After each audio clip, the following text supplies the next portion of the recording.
Hi, good morning everyone. I already arrived in the Philippines. Pero bago ang lahat, I have naka-experience ako ng hindi maganda sa Airpass website. Ang sasabihan ko, do not ever book your ticket and buy your ticket sa Airpass website kasi they are scam. Na-scam ako sa kanila ng 2 beses.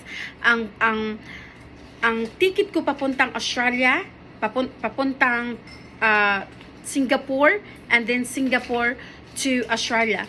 From Manila to Singapore and Singapore to Australia was completely scam. And from Melbourne to Singapore and Singapore to Philippines. So, nag-book ako sa kanila for December 20 ang flight. And then, hindi ako naka-flight kasi ang sabi is I already flown on December 18.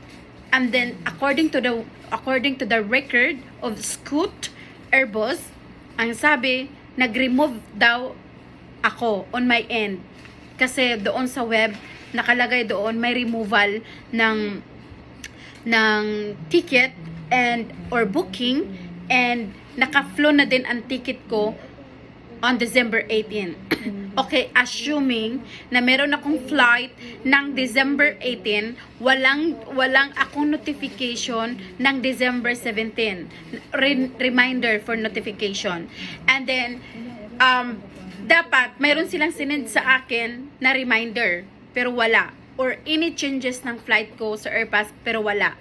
This is Airpass third party ng ticket kung saan ka magbubot. Magbubok.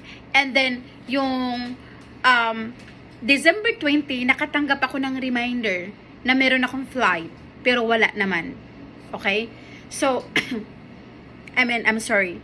Nakatanggap ako ng reminder na may flight ako ng December 20, pero wala ako natanggap ng December 17 kung meron man akong flight ng 18.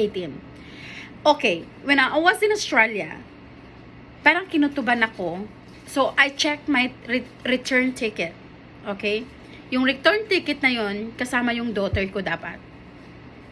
So, ang lipad ko is January 18. That would be today. January 18, that would be today. Pero, I called ng January 10. According to the Jetstar, kasi Jetstar Airbus dapat ang sasakyan ko, wala akong flight ng oras na yan, ng day na yan, wala akong flight. Pero merong record na meron akong flight ng January 10. Samantalang yung January 10, yun yung pagtawag ko para i-confirm ko lang. And then nag-send na sila sa akin ng resibo si Airpass na nakalagay doon kasi on January 10, meron na kami mga communication ni Airpass, magpo-confirm lang ako, pero lahat ng feedback nila sa akin or lahat ng response nila sa akin hindi akma doon sa gusto kong makuha. Instead, at the end of the day, at the end of our discussion, nag-send sila sa akin ng confirmation ticket na ang aking flight is January 10. January 10. And then it's already passed. So nakakagulo sa akin nung January 10, kung tsaka pa ako tumawag sa kanila or nag-connect sa kanila, nag-email sa kanila, tsaka din sila magbibigay ng confirmation kasi wala akong itinerary eh. So, I emailed Airpass to send me the itinerary. Pero, hindi sila nag-send. Ang sinend nila sa akin is January 10 na itinerary after nung mga long discussion namin sa email. So, and then I just reviewed their review sa website. 95% of it are scam. So they are scam.